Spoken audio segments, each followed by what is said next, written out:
Hello，大家好，欢迎来到 BP 评科技，我是 BPW。今天是 iPhone 17系列开卖的1个月后，那这时候 YouTube 会发生什么事情呢？那一定会有超级多 iPhone 17 Pro 1个月后使用心得，1个月后我把 iPhone 17 Pro 卖了这一种诸如此类的影片。所以今年为了避免大家再看到一样的影片呢，所以我也做了一些调整。我今年想要同时比较 iPhone 17 Pro 跟 iPhone 16 Pro， 所以我今年是首度没有把旧的 iPhone 16 Pro 卖掉。那为了就是可以在这1个月当中同时使用这2台手机，然后来跟大家详细的比较。所以今天这部影片呢，我就要来跟大家分享这1个月我同时使用 iPhone 16 Pro 升级到 iPhone 17 Pro 2个我觉得最无感的提升，以及5个我觉得最有感的升级是什么。那这样子可以更清楚的帮大家比较，所以我们就马上开始吧。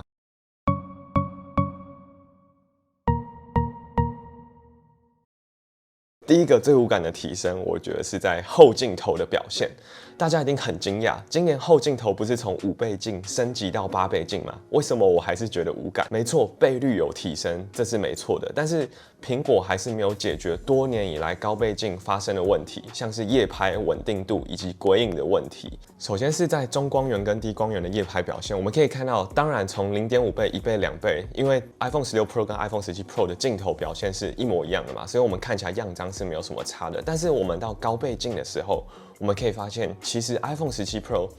它只是倍率高而已，但是它的画质跟它的噪点跟杂点其实并没有什么显著的提升。而且重点是，高倍镜它会经常因为光源不足，然后它就直接不开启，它会直接使用主镜头来做裁切。所以你要说这支真的有提升吗？我觉得提升真的不大，因为它的高倍镜常常不开启，画质跟杂点也没有提升很多。那即使它有更高的倍率、更高的画质，但是它在夜拍的表现就是没有办法来得这么好。然后第二点的话，就是我们从不同倍镜可以发现，去年 iPhone 16 Pro 它的排列是0.5、1、2、5的排列，那今年是0.5、1、2、4、8的排列。所以大家有没有发现一件事情，就是3倍镜它还是卡在2跟4还有2跟5的中间，所以它一直都还是使用2倍镜来进行裁切。那你看，1倍镜是4800万画素，2倍镜是1200万画素，那你再裁切到3倍镜，它就已经剩不到1000万画素了。所以3倍镜它的表现还是没有到非常的好。那苹果是透过一些运算的方式，让今年3倍镜看起来好了一点，但是实际上的画质还是跟 iPhone 16 Pro 一模一样的。那如果你真的要体会到 iPhone 17 Pro 它镜头的进步的话，我们就是要到有光源的环境之下，或是光线足够充足的户外等等的地方。比如说像是大家可以看到月亮的拍摄，月亮的拍摄的确相比于16 Pro 提升了很多，月亮上面的轮廓变得很清楚。户外的风景照，我们拉到高倍镜的时候，17 Pro 表现的还是非常的清楚。那或是像是演唱会这种录影的拍摄，因为演唱会它的光源还是充足的嘛，舞台还是很亮的，那我们也是可以看到很清楚的画面。那关于这一些详细实测跟比较的话，大家可以参考我上一支的 YouTube 影片，有详细比较 iPhone 16 Pro 跟17 Pro 每一个功能的差别。好，那在第二个最无感的提升，我觉得就是整体的使用流程跟新功能。因为我拍摄 YouTube 的关系，所以我的 iPhone 基本上是每年换，因为观众会想要看新的 iPhone 开箱嘛，所以经过我今年从16 Pro 转到17 Pro， 我觉得在新的流程跟功能上是提升最少的。大家可以看，我们从 iPhone 14 Pro 到 iPhone 15 Pro， 我们多了 Action Button， 支援了全新的空间影片的拍摄，然后我们多了 Apple Intelligence， 可以用到 Apple 的 iOS 18 AI 的功能，比如说写作摘要、Gemoji、Image Playground 等等的功能。那我们从 iPhone 15 Pro 到 iPhone 16 Pro 呢，我们多了全新的 Camera Control， 那我们可以支援半暗式的对焦，然后以及拍摄的不同的调整。那我们又支援了空间照片，然后支援了全新的摄影风格，然后我们还支援了更快速的对焦，相比于15 Pro 来的更快速的即时对焦，然后以及全新 AI 它去自动判断景深，然后有更好的景深优化效果。所以你看，我们不管是从14到15、15到16，其实都有很多功能显著上的提升。但是我们从16 Pro 到17 Pro， 今年多了什么？那坦白说，今年唯一只多了前镜头的 Center Stage 以及 Dual Capture 这个全新的功能。那我们没有多了全新的按钮，也没有多了更多新的使用者流程。所以简单来说，就是你不管是 iPhone 16 Pro 升到 iOS 26，还是 iPhone 17 Pro 升级到 iOS 26，它的功能基本上都是一模一样的，让人觉得有点无感。因为过往苹果可能会把比较新的机型可以用到 iOS 最新的功能，但是今年16 Pro 跟17 Pro 其实之间的差别真的非常的少，这个我也会在下一部 iOS 26教学的影片来告诉大家。好，那讲完最无感的提升之后呢，那当然我们要来讲一下17 Pro 今年让我提升最有感的5大点。那这个提升的有感程度还是非常的高哦，没有在开玩笑。那第一个最有感的提升就要来讲到自拍镜头。相比于后镜头，我觉得今年自拍镜头对我来说反而是最有感的提升，而且重点是这个提升它不是专属于17 Pro， 它是下放到所有 iPhone 17系列以及 iPhone Air 上面。这个自拍镜头它除了1800万画素的高画质之外，重点是它的录影也可以录到 4K 60，还支援了 Log 格式。最重要的就是它的超广角方形传感器，我可以直接很轻松的直向拿着手机进行横向的拍摄。那我觉得这样子对我来说真的比较不会尴尬，而且手也比较不会酸，因为我可以更自然的拿着手机。因为你坦白说，你横着拿着手机，其实跟手掌的方向来说是不太一致的。那我自己个人非常希望的是后镜头，它的主镜头或是超广角镜头，它也可以支援这样子方形传感器的功能。我这样子在拍摄上面也可以直向拿着手机去拍摄后镜头的画面，我觉得这样子会更加方便。那我最后可以再去事后决定，我要使用短影片的直视格式还是长影片的横式格式，这样子就好了。那这个提升是不是相比于 iPhone 16 Pro 真的非常有感呢？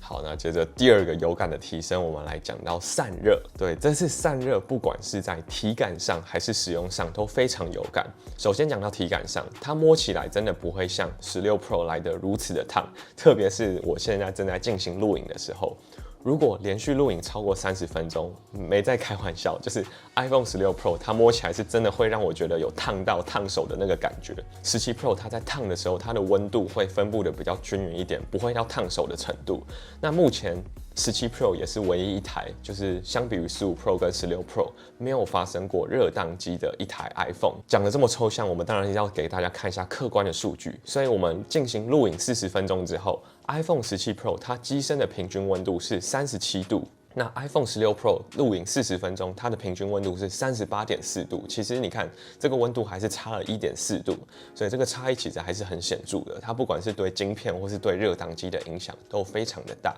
所以也可以看出今年铝合金以及全新机身设计，它这个高达20倍的散热系数，还是比钛合金来的好很多。那第三个超级有感的提升，就来讲到萤幕，而且萤幕我觉得这个提升它是一个加成的效果，因为今年它不只是亮度从2000尼特变到3000尼特，它还增加了抗反射的镀膜。我现在不只可以在更亮的环境下看手机，而且因为抗反射，我还可以看得更清楚。而且重点是，再加上今年的散热提升，所以我在把萤幕开到最亮的时候，它也比较不会这么容易过热。今年一直在萤幕使用上面遇到一个问题，就是今年多了抗反射镀膜之后，我在贴上保护贴之后，我的萤幕就会发生触控不良的现象，所以造成我要把保护贴再撕掉。所以我也想要在留言底下问问观众，你们有没有发生这个问题？如果有发生触控不良问题的话，欢迎在留言底下跟我说。第四个有感提升的话，我们来讲到电池。电池真的让我觉得有感提升的有2个。第一个的话，就是因为它的机身重新设计，让它的电池从原本的3582毫安时变成4252毫安时，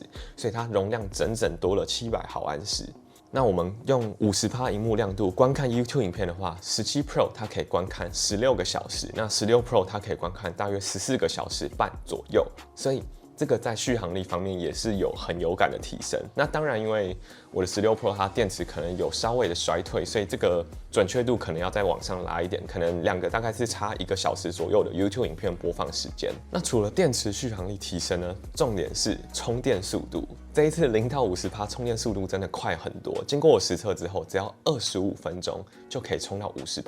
而且这个不是使用原厂40瓦的充电头，如果你是使用原厂40瓦充电头的话，你在30分钟的时间就可以充到60%。所以我有时候手机可能大概剩下20几%或是30%的时候，我只要在家里面放着，大概充15分钟左右，我就可以出门了，它大概就可以帮我充到65%左右的电量，所以这个是真的让我觉得很有感充电速度的提升。那16 Pro 的话，我可能放20分钟，它才帮我充了20%左右，那手机还是不到50%，就会让我有一点电量焦虑的感觉。所以如果赶时间要出门的话，我觉得这个快充还是有非常大的帮助。好，那再来讲到最后一点有感的提升，我觉得这个可能是大家比较没有注意到的，就是今年的音质跟音量其实都有表现提升。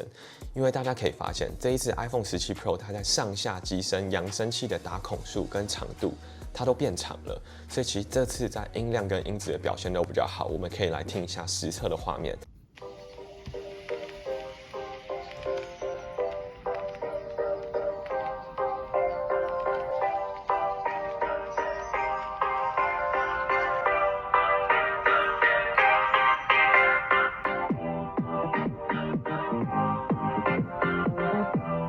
那当然，你要跟蓝牙音箱、跟 iPad、跟 MacBook 比起来的扬声器，当然还是差很多嘛。但至少我现在在室内播放的话，我就会选择使用 iPhone 17 Pro 来播放，因为它的音质跟音量是我耳朵比较可以接受的范围。影片最后就来问问观众，你觉得今年的 iPhone 17 Pro 对你来说的提升是有感还是无感呢？那你觉得历年来 iPhone 提升最有感的，你觉得是哪一台装置呢？那我自己会投票给 iPhone X 跟 iPhone 13 Pro。欢迎留言你的想法，在留言告诉我。那我们就下支影片见，大家再见。